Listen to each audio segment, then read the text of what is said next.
كابتن علي كميخ استقالته من منصبه كمستشار للفئات السنية بنادي النصر، وأشار كميخ عبر موقعه على تويتر إلى الأسباب التي أدت لاستقالته بقوله أنها ظروف خاصة ساهمت في هذا القرار. ينضم إلينا الآن عبر الأقمار الصناعية كابتن علي كميخ المستشار السابق للفئات السنية في نادي النصر. مساء الخير كابتن علي، ليش استقلت وبصراحة؟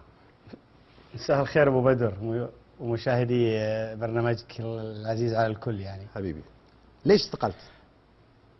والله مثل ما تفضلت، هي ظروف خاصة في أنا شخصيا، وعندي ارتباط يعني مع شركة يعني رياضية، وما قدرت يعني أفي بالتزاماتي مع سمو الأمير فيصل اللي يحظى بحب كل النصراويين ويحظى باحترامي وتقديري أنا شخصيا والله أبو بدر، ولازم نقف معه يعني قلبا وقالبا، ولكنه ما قدرت يعني أقدم الشيء اللي يبغاه مني أنا شخصيا. طيب كابتن علي، وبهالمناسبة لحظة، بهالمناسبة هذه أنه كان في حديث بيني وبين أحد الزملاء الإعلاميين لترتيب مشاركتي معك في برنامج دوري أكشن وأكشن يا دوري على قولتهم يعني.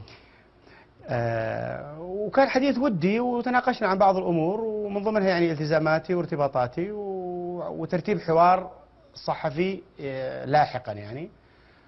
وبعدين نزل المقتطف من التصريح أو من الحوار، وطبعا ضخم أكبر من اللازم، لكن الحقيقة اللي قدام عيني هي ظروفي الخاصة وأيضا ارتباطاتي الشخصية. الحوار نزل وين؟ يعني وفقت. الحوار نزل وين؟ في جريدة الشرق مع الزميل عبد الرحمن. مو حوار، كان ترتيب لحوار. طيب ماشي نزل في جريدة الشرق. من الصحفي مين؟ اعتقد عبد الرحمن العقيل. طيب اذا احنا واحده من ثنتين، يا ان اللقاء هذا كله كذب، يا انه اللقاء هذا كله غير قابل للنشر. لا هو لا الامانه مو كذب، لا ابو بدر، لا هو كان بيني وبينه حوار، وكان في ترتيب لمشاركتي معك في البرنامج، وكله موجود عندي يعني موثق وكل شيء. وكان بيني وبينه ترتيب لتاجيل حوار طويل يتعلق يعني بمشاركتي وارائي في كثير من الامور، وحتى على فكره يعني تم الزج باسم الاخ العزيز خالد الرشيدان، وانا يمكن ما تطرقت له لا من قريب ولا بعيد، بالعكس هو يحظى بحبي وتقديري ومن الكفاءات الاداريه اللي انا اعتبرها مكسب لنادي النصر، واعتذر له قدامك على الهواء مباشره يعني. طيب كابتن علي، اللي كان يعني توضيحي للاخ عبد الرحمن انه فعلا من ضمن الاسباب اني انا يعني كان عندي هدف اني اقدم خدمات للفئات السنيه، وبعد اعفاء او اقاله الفريج يعني اخذت بخاطري شوي، لكنه مو هو السبب الرئيسي او حتى مجلس اللاعبين القدامى يعني، لكن ظروفي الخاصه هي اكثر شيء يعني. طيب كابتن علي، وكان ترتيبي انا والاخ عبد الرحمن للحوار للامانه يعني حوار مستقبلا، مش يعني انا في شخص هو نصراوي الحقيقه، بس ممكن مش معروف اسمه، قال لي كلمه قبل فتره، قال لي مشكله النصر انه اي حوار نصراوي من طرف نصراوي في وسيله اعلاميه يعتبرون القضايا النصراويه، يعني دائما النصراويين يكونوا في موقع دفاعي عن النصر. الان نادي النصر لما نشوف المشهد، نائب الرئيس في حديث انه يبغى يمشي، طلال بن بدر الامير طلال بن بدر قدم استقالته، حسام الصالح اختفى من الساحه، الامير محمد بن عبد الله اختفى من الساحه، طلال الرشيد ترك، النادي فاضي ما في احد، والدليل على ذلك حتى مهما حاولنا نكون يعني مجاملين، لما تجي مباريات الهلال والنصر او النصر والهلال، النصر مع الاتحاد، المباريات الكبيره، النصر مع الشباب، عادة النادي يمتلئ بأعضاء شرف واللاعبين والشخصيات. هذا الكلام توقف من سنتين أو من سنة ونص. إيش اللي قاعد يصير جوا النصر؟ في محاولات أن يحتفظ الأطراف النصراوية بعلاقة ود مع الأمير فيصل بن تركي بشكل الإطار العام، لكن داخل النادي واضح أن في فراغ يا كابتن علي. مو صحيح، الناس ابتعدت، يعني عدد كبير من الشخصيات النصراوية ما عاد موجودة، حتى عضو الشرف اللي موجود في أمريكا وأنت تعرفه اختفى عن الساحة، ما عاد موجود في عملية التمويل. ألا تعتقد معي أن النصر يحتاج لبعض الصراحة الفترة هذه؟ لا شوف بدر، أنا أختلف معك يعني. هو ما في أول شيء يعني الكلام اللي ذكرته أنت يعني صراحة مو صحيح 100% يعني، أن النادي فاضي، وأنه يعني الأمير موجود، الأمير فيصل، الأخ فادي بن موجود، انضم لهم الآن الأخ فادي الطخيم في مجلس الإدارة. ربما يمكن الناس تتكلم عن استقالة سمو الأمير طلال بن بدر ولظروفه الخاصة، أنا طبعا ما أعرفها. فيما يتعلق أبو بدر في أعضاء الشرف وهم يعني قيمة وقامة، لست مسؤول عن الكلام عنهم يعني من خلال منبر إعلامي، لأن هم يمثلون أنفسهم. واعتقد انه في كثير من المباريات تجي الكاميرا في المنصه تجد اكثر من عضو شرف حاضر. هو ربما الاجتماع الاخير اللي كان يعني في بيت سمو الامير طلال كان هناك حوار طويل بين اداره النصر او سمو الامير فيصل وبعض الشرفيين حول اليه العمل في الموسم الحالي. سمو الامير فيصل يعني تصدى للمهمه وقال انا مسؤول عن الفريق في المرحله هذه، ويحظى بحب وتقدير، لان هو الان رئيس النصر ويمثلنا كنصراويين، يعني انا كاحد ابناء نادي النصر. أعضاء الشرف مهما كلف الأمر وأنت رجل رياضي وخبير أبو بدر سيعودون للنصر في حالة يعني احتياج النصر لهم. سمو الأمير فيصل متكفل بكل ما تحمل الكلمة من معنى من أمور مادية. أنا قريب من عضو أو شرف أو عضوين شرف يقدمون دعم مادي مستمر ومتواصل. آخرها قبل حوالي أسبوعين قدمت مكافآت من عضو شرف عزيز على كل النصراويين. والآن النصر يعني يحاول أن يلملم جراحه ليعود مع مدرب جديد، عمل مخالصة مع مانسو. ما في شك أنه كل فريق أبو بدر سواء في النصر والهلال والشباب والأهلي والاتحاد في مطبات هوائية شرفية. صحيح صحيح. بس أنا وأنت نعرف كابتن علي، نعرف كويس أنه نادي النصر عنده مجموعة من أعضاء الشرف.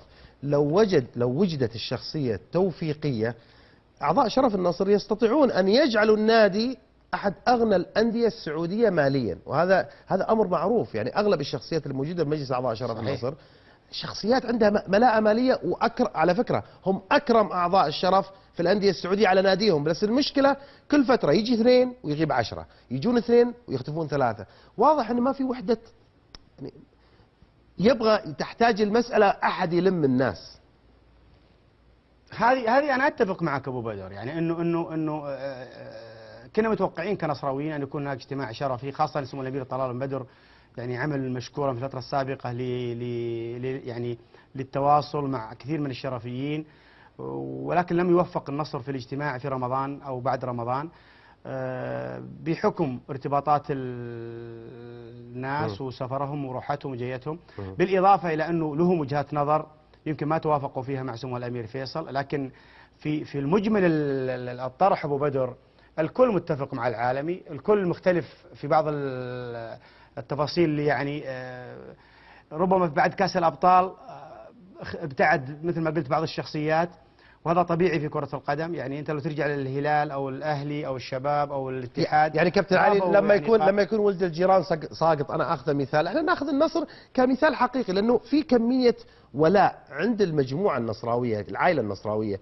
في ولاء مش طبيعي، والدليل على ذلك أن الفريق لا يحقق بطولات وشعبيته تزداد. فالكل يتساءل ليش هذا الفريق لما جت بطولة الأبطال التموا الناس وبعدين فجأة ابتعدوا؟ ايش اللي صار بعد الأبطال خلى أعضاء الشرف يغيبون؟ يعني كل ما جاء النصراوي يتفائل، على قولتهم كل ما قلنا هانت جد علم من جديد. اخذ منك الإجابة كابتن علي بس بعد الفاصل. جديد في اكشن يا دوري على MBC اكشن وإذاعة MBC FM. قبل الفاصل كابتن علي كميك سألتك النصر لماذا انفض الجمع بعد نهائي كأس الأبطال العام الماضي؟ بصراحة كابتن علي حتى لو يزعلون شوي عليك.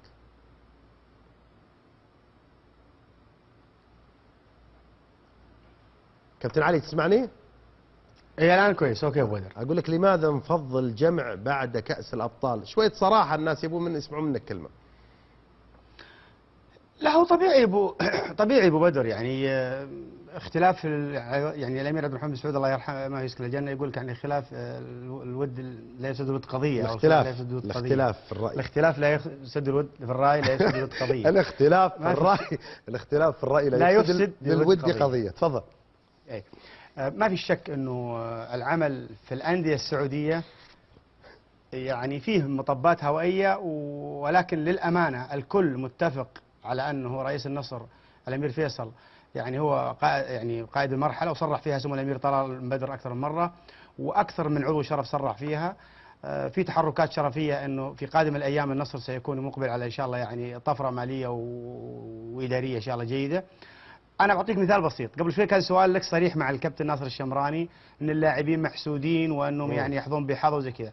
انا اقول لك من منبر برنامج وليد الفراج، لاعبي النصر من تجربتي ومن خلال قربي لهم أكثر من عضو شرف ركبهم سيارة جيدة، أعطاهم مبالغ جيدة، في كأس الأبطال كانوا مدعومين ماديا، فهم الآن الكرة في ملعبهم، عليهم أن يقدموا مهر بطولة لجماهيرهم.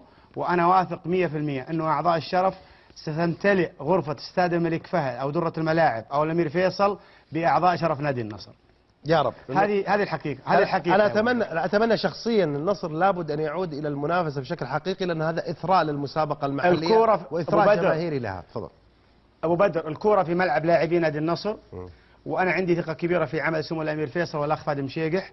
بالإضافة إلى حاجة بسيطة أقول لك، أنه في تحركات شرفية قربت وجهة نظر بين سمو رئيس النادي والكابتن ماجد عبد الله بدعم شرفي، وأنا كنت على علم بهذه التفاصيل، ومتأكد إن شاء الله أنه قادم الأيام مستقبل نصر جيد. الأمير فيصل حنا يرأسنا كنصراويين، يقف على رأس الهرم، إحنا نقول له يعني يد كلمات عصاك وفق إمكانياتنا وقدراتنا.